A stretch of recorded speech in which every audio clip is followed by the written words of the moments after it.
Does this work? Yep. All right, good morning.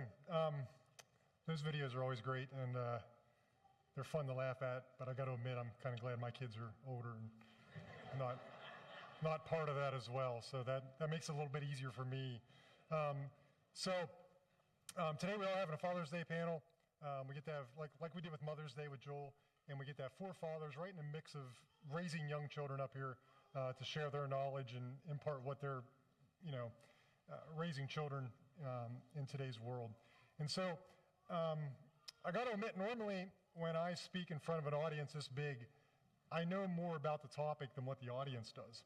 So if I make a mistake, they don't know, all right, and I just keep going with it. That's not the case today, so that ramps up my anxiety a little bit. So in order to teach, I had to spend a lot of money, go to school for a long time, get a lot of degrees, and get those credentials. To get my driver's license, I had to take a course, had to take a test, passed it. To get my hunting license, I had to take a course, had to take a test, have to pass it. But for my most important job of being a father, I didn't have to do anything. No money, no schooling, no test, just a baby, and there you go, right? And so I got thinking about that. So my only credentials really were, the parent figures that I had, father figures in my life, which I have a pretty good resume, all right? I was very blessed with the two I have. So, but a lot of times as we become parents, the only training we have is how we were parented, all right? And we think, well, that's enough to go, right? So before I had kids, I was the perfect father. I knew exactly what I wanted to do. I knew exactly how things were going to turn out, right? So I kind of pictured it like this. And so I kind of figured this is what it was going to be like.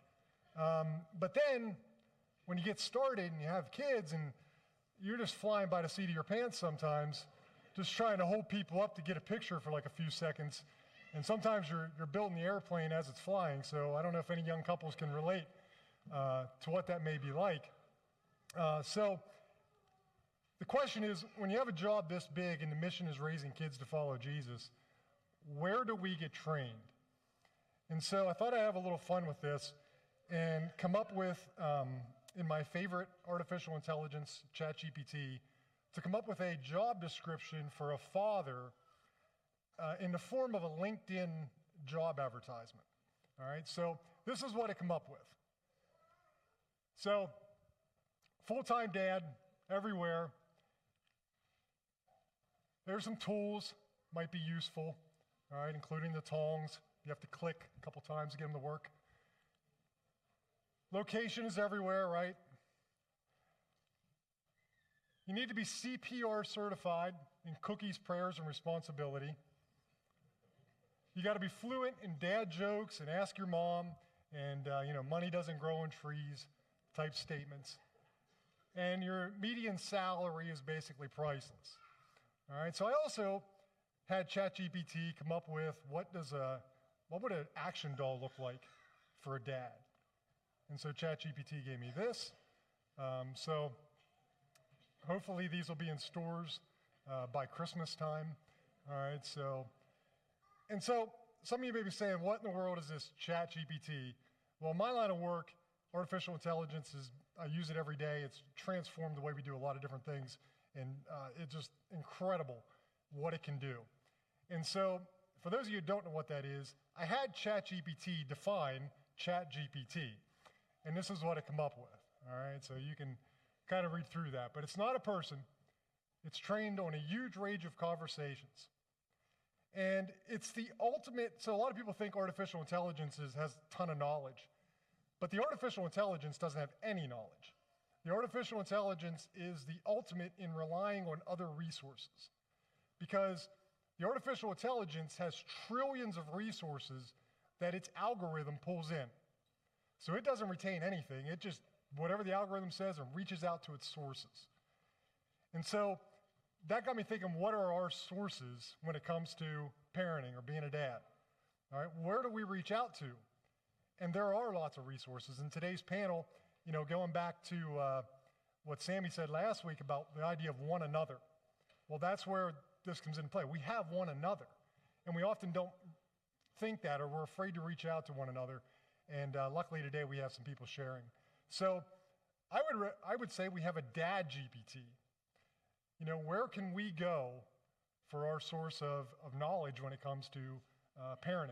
And one another, and then of course, source is the Bible. So the questions that I asked today of the panel, underneath it you're going to see scripture that's kind of related to that particular topic as well. All right, so before I bring the group up, and Sammy last week talked about differentiation of instruction, where you can differentiate your instruction to different people of the audience. So this week, in the spirit of Father's Day, for the kids, I threw in some dad jokes. All right, so every now and then we're going to have a dad joke, so the kids will pay attention for at least a minute or two and get these wonderful jokes because they're in the style of a dad joke. Our first one, so kids, why don't eggs tell jokes?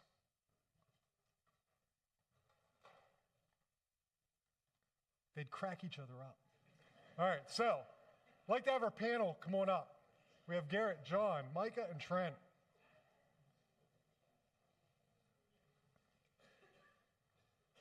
And we even have lawn chairs in spirit of the whole thing. We tried to make a fire, but I don't think they would go over well with, sorry.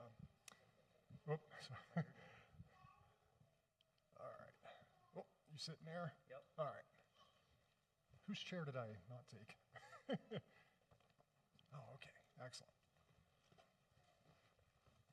All right, so have a lot of questions today. Some of the questions only about two of the people will answer. But some of the questions here at the beginning, especially, everybody will. So, first of all, let's move to our opening question.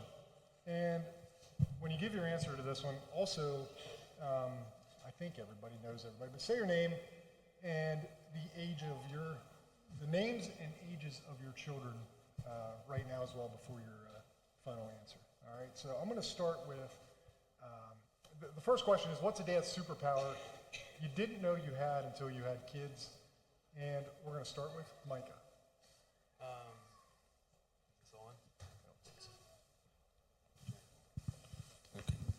Is this okay? I have Brooklyn is 6 and Elliot is 2. So the question was superpower.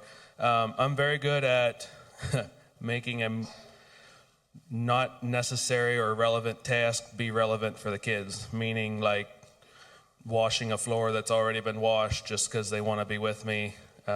Very good at, last week Elliot was holding a flashlight at high noon and I had sunglasses on while we were working on a piece of equipment. Very good at turning some kind of a task or a menial, irrelevant thing relevant for them, just to include them. I try to do that pretty often. Next one, Trent. Emma is 14 months old, so she is really into all the animals we see, so she gets really excited about all the buggies and cows and stuff, so I have gotten pretty good at doing my best impression of said animals that we see when we're out and about. Well, you live in a good area for that, so that's cool. Garrett.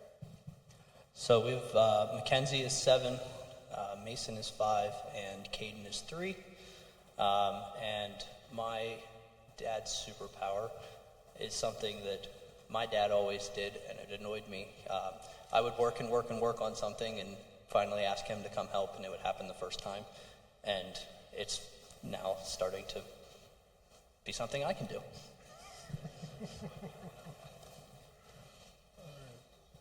And Joel?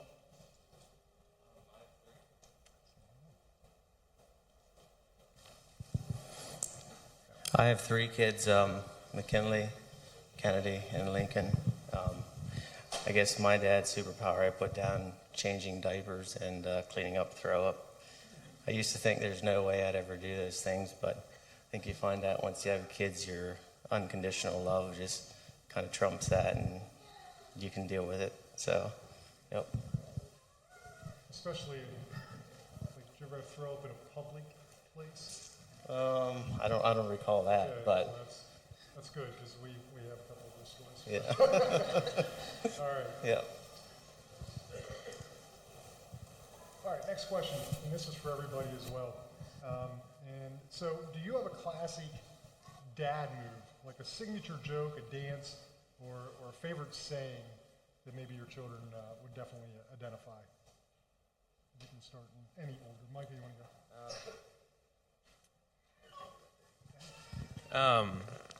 go? Good or bad, I'm very good at giving my wife anxiety and throwing my kids in the air, catching them, of course, but they do enjoy being tossed about. Seems like I can always get a grin or a smile no matter the situation with a good little interaction that way. So, but they do love that kind of play, so we enjoy that together. Go ahead, Joe. I have a saying and a move. So Kennedy was kind enough to volunteer, so she said she'd come up here and do it with me. All right. So we have 3 kids. So McKinley, she didn't want to do this, but she usually gives me a French kiss, I guess, before we go to bed. And then we have our thing with Lincoln, and then Kennedy. This is ours. Ready? We started that over election time. So anyhow, one of my favorite sayings as well is, do it right or not at all. I remember as a young boy one time I was sweeping the apron off at our shop back in Rockville, and I think I wasn't doing a good job, and my dad told me that, and so it kind of stuck with me, and so I think it's a good reminder that words are powerful, and what you say to kids can make an impression on them. So. As far as a saying, I like if kids have a little cut or they stub their toe or something, just ask them if we need to cut it off, and that tends to lighten the mood a little. We tend to make up a lot of songs in our house, so like we'll take the rhythm of another song, put our own words into it. So we do that a lot. We have a family song, so everyone has their own line in it, so that's something that we do a good bit, and it's a fun time together. Oh, that's awesome. Yeah, and I think my kids would be able to tell you how important the day of the week is when you leave the house. You have to ask them about that. But all right. Anyhow, next. What's something no one warned you about when you became a dad? So this one's for Trent and Micah. Trent, start. Yeah, I had thought a good bit about this question. I think kind of what we came down to was just like with the experience that we had with Emma being born, and just like being life flighted immediately after she was born. Just how unexpected that was and how challenging that was. Like I wasn't able to hold her until she was 3 days old, and just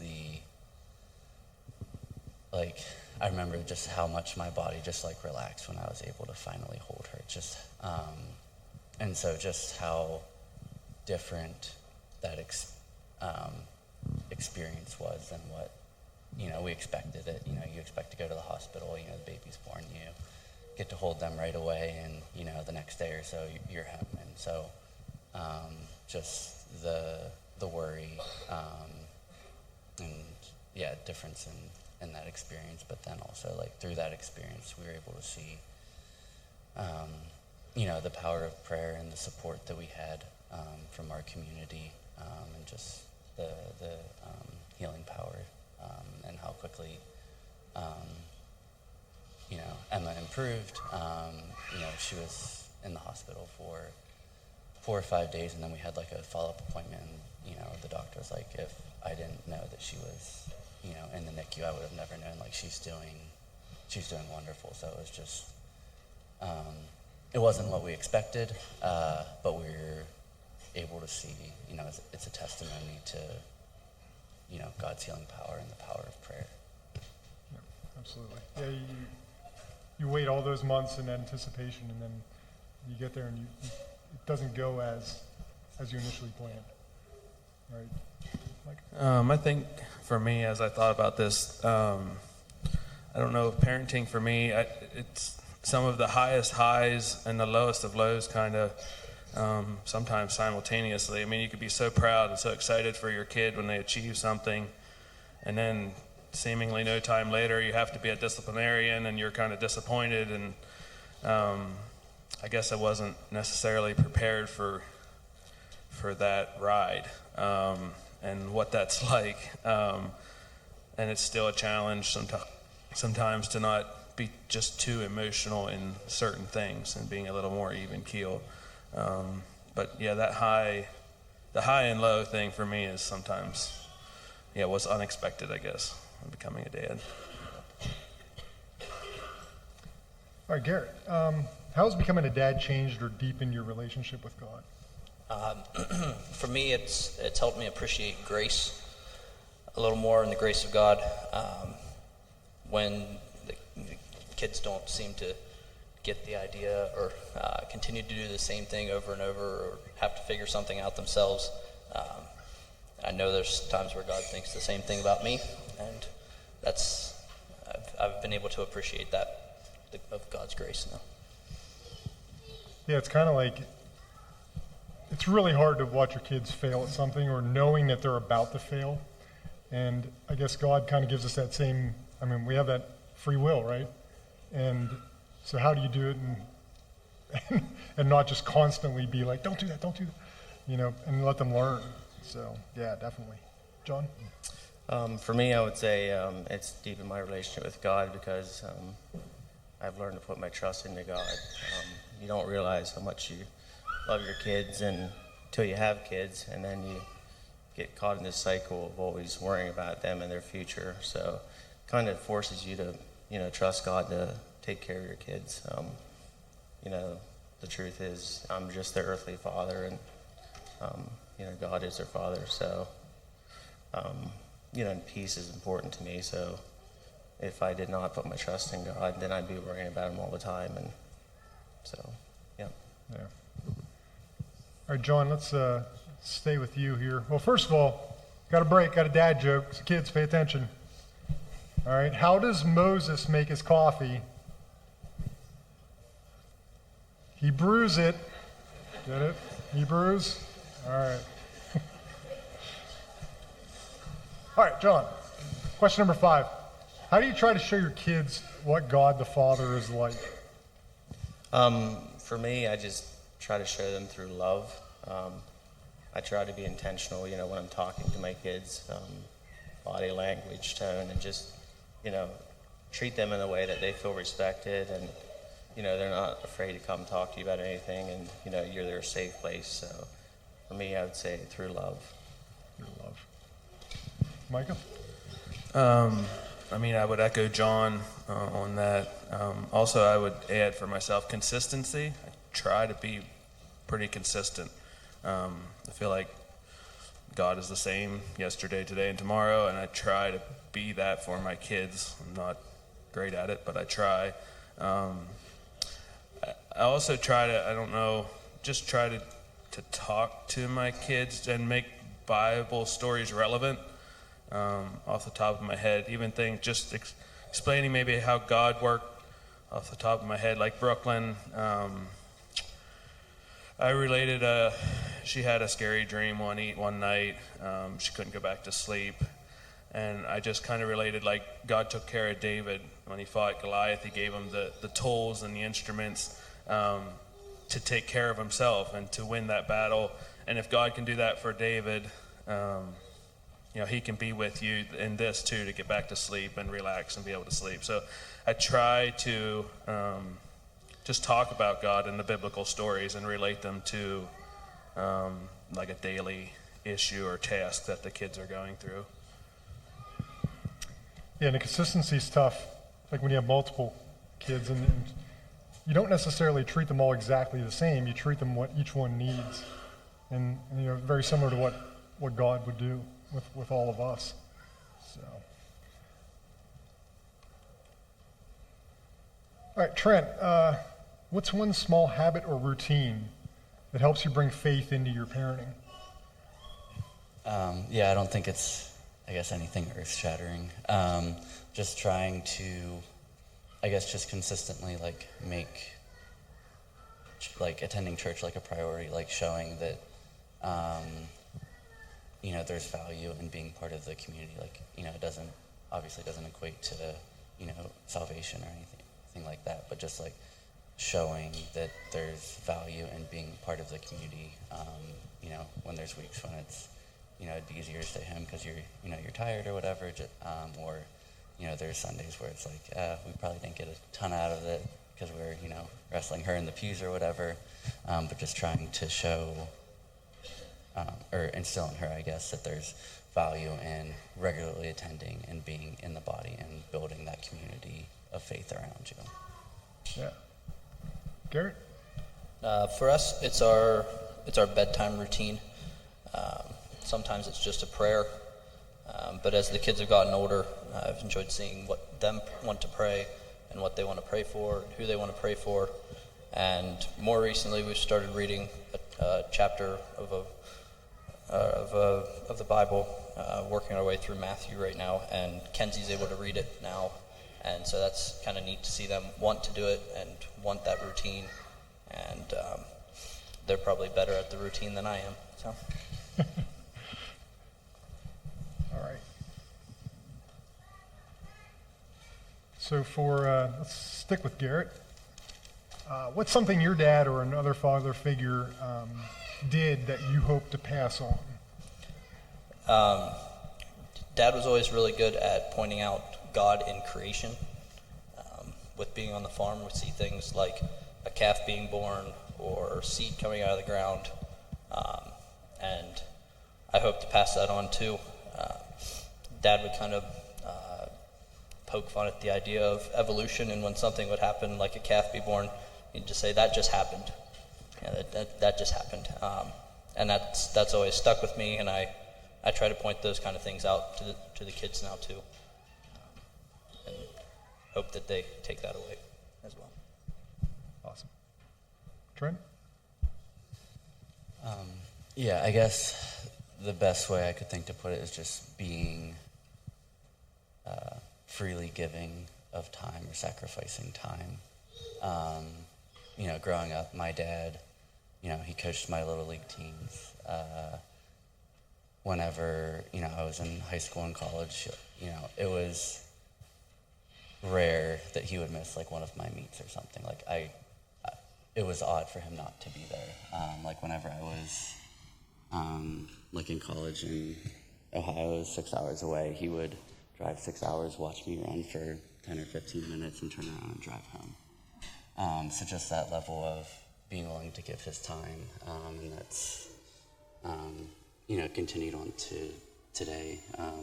Last Sunday, we went to our drive-thru in Mifflintown to drop some stuff off, and there was a water fitting that broke, and there was like 2 inches of water in there. And we called both of our dads and said, hey, can you bring some shop vacs down? Both of them were down in half an hour, and were down there with us for 3 or 4 hours getting everything cleaned up. So it wasn't a question of, oh, sorry, I have something going on. I'll be there. And so just showing up, being a steady presence, someone that, no matter what, I can count on Dad. Yep. Yeah, presence, and we'll get into a couple of those questions later on here as well about that. So for Micah and John, what's one of your current parenting challenges, and how are you handling it?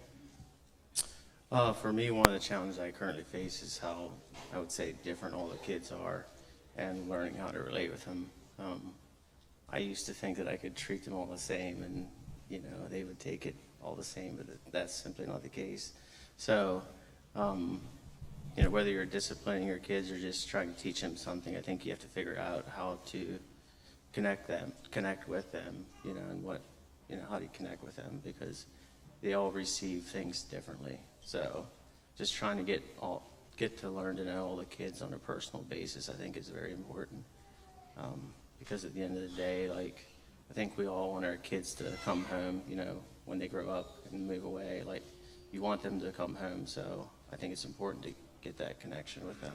So, Yeah, I think after, no matter where you are on the nature versus nurture aspect, after you have kids, you kind of switch to the other winner. Like, you think, oh, okay, maybe it's a lot of nature because they're totally different. Like how, so, yeah. Yeah, John pretty well covered mine. Yeah, I don't know. That is probably the biggest challenge for me at the moment, is figuring out and how one responds, the other does not respond the same, and what works for one doesn't work for the other, and trying to not come across as favoritism when you don't treat one the other way, and yeah, is a struggle. And along with that, certain ones, my daughter responds differently to the time spent with her than my son does, and so time and what kind of time I give each one makes a difference too. So just trying to juggle all that, I think, is probably one of the hardest things to handle right now. I guess it goes back to differentiated parenting. That's how that would fall under. Hey, so we have a last dad joke. This is my favorite. So kids, pay attention. What's orange and sounds like a parrot?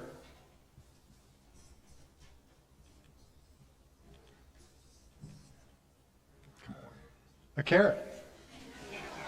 So, anyhow. All right, so we'll stick with Michael in this one. What's something small you try to do consistently to invest in your marriage while raising young kids? I'll start with what we're not good at. We're not very good at like date night type things. We don't seem to make or find the time to do that for us. So for us, communication is huge for us, and I feel like we're pretty good at it.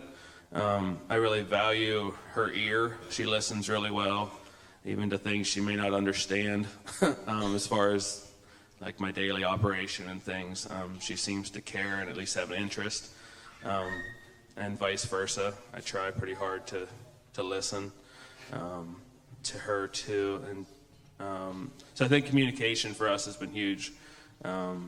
And communicating how we're going to handle each kid, and where each kid's at, and how they're just even down to the little nitty gritty of how their day was and how they acted today, and maybe what we should or could do better, and being a united front, talking about how we're going to handle certain things. So communication, I think, has been pretty key for us. Trent.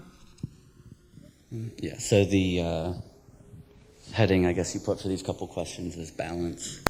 I feel like that's something that we don't necessarily have a lot of right now. We're kind of in a time period where we're really investing a lot of time into our business and trying to get kind of where we want to go with that. So that takes a lot of our time and energy, and then you add starting a family onto that. There's free time together, time to invest into each other can quickly go by the wayside. I mean, things that we have found is just kind of small things, whether it's,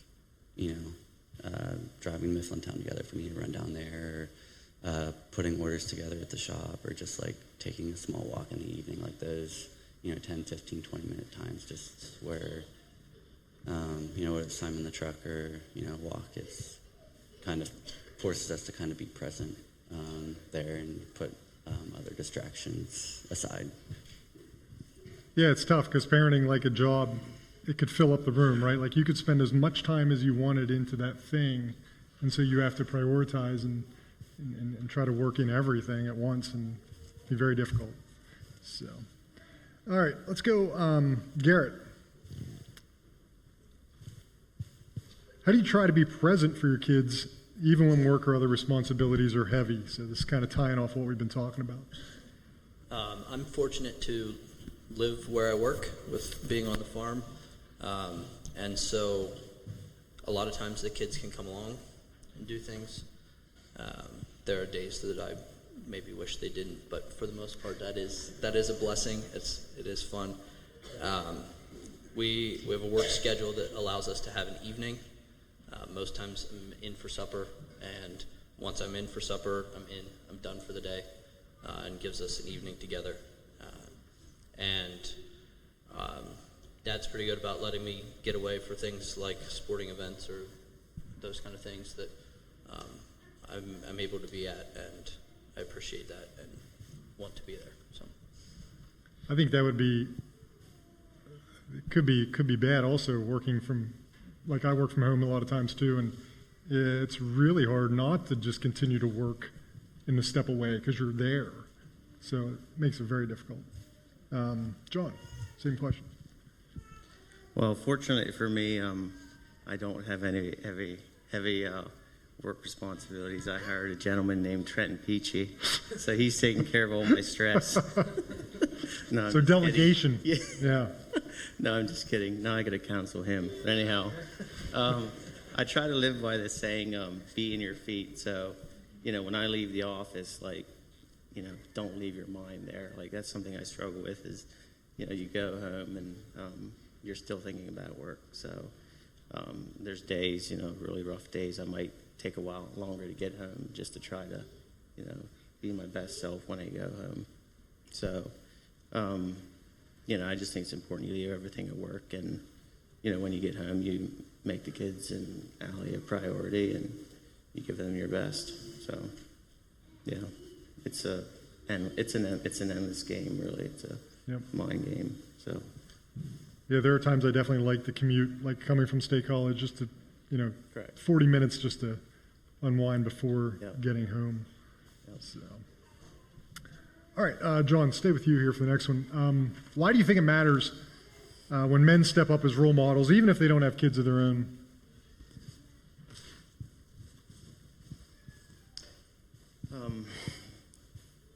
I think it's important that men step up as role models because even if you don't have kids, you can influence other people's lives. I think we live in a very fallen world, and where it's even more important nowadays, that men are out there being a good example, a good godly example. It's easy to fall in the trap, thinking that you can't make a difference, but the reality is you can, and people are watching you. So my challenge would be to young men is, don't be afraid to be vulnerable and put yourself out there, and you can make a difference. All right, Trent? Yeah, I think there are just a lot of children that they don't necessarily have that presence, and it's something that they desire, that they need. And so if you can,